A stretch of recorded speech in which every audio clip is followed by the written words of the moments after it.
पुरी के रथ यात्रा में 6 रथों का इस्तेमाल होता था। आइए जानते हैं एक ऐसी कहानी जिसमें एक महिला ने पुरी के रथ यात्रा को हमेशा के लिए बदल दिया। हजारों साल पहले पुरी के ग्रैंड रोड के बीच से बहती थी मालिनी नदी। यह नदी शहर को 2 हिस्सों में बांट देती थी।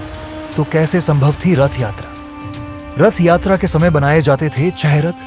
3 रथ नदी के इस पार, 3 उस पार और 3 विशाल नाव का निर्माण किया जाता था। और जब रथ नदी के तट पर पहुंचते थे तब कुछ बहुत ही खास होता था।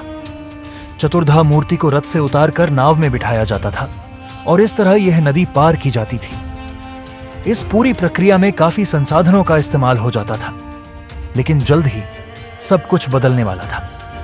13वीं शताब्दी में गजपति नरसिंह देव का शासन था और उनकी रानी श्रद्धा देवी, जो भगवान जगन्नाथ की परम भक्त थी, एक रात रानी ने सपने में स्वयं महाप्रभु को देखा। श्रद्धा, मुझे मेरी यात्रा ऐसी चाहिए जहां भक्तों को कोई कष्ट ना हो और यात्रा बिना किसी रुकावट के पूरी हो। और यह रानी का संकल्प बन गया। उन्होंने महाराज से धन मांगा ताकि पूरी नदी को रेत से भरा जा सके। राजा यह सुनकर हैरान रह गए और बोले, यह असंभव है। लेकिन रानी का विश्वास अटूट था। रानी ने गांव में संदेश फैलाया, जो भी महाप्रभु के इस नेक कार्य में हिस्सा लेगा उनको इनाम दिया जाएगा। फिर क्या था, पूरा गांव समुद्र तट से रेत लाकर नदी भरने लगा, मगर नदी सब कुछ निगल जाती थी।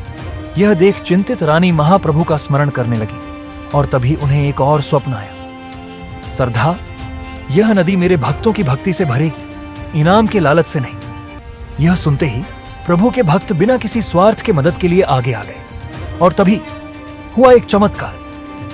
सदियों से बहती आ रही वह नदी धीरे धीरे रेत से भरने लगी। राजा यह देखकर हैरान रह गए और उस जगह का नाम रखा श्रद्धा बाली। श्रद्धा मतलब श्रद्धा और बाली मतलब रेत। और तब से रथ यात्रा हमेशा के लिए बदल गई। आज 900 साल बाद भी श्रद्धा बाली एक पवित्र स्थान है। यहीं रुकते हैं तीनों रथ।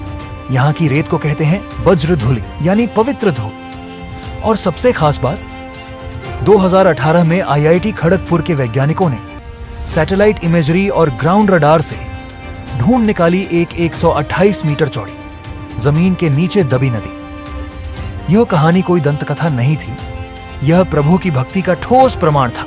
श्रद्धा बाली सिखाती है, अगर कोई भी काम बिना स्वार्थ के और श्रद्धा पूर्वक करो तो हर काम में सफलता संभव है। और क्या आप जानना चाहते हैं पुरी के रथ निर्माण की पूरी कहानी? देखिए नंदी घोष, लिंक मेरे बायो में है।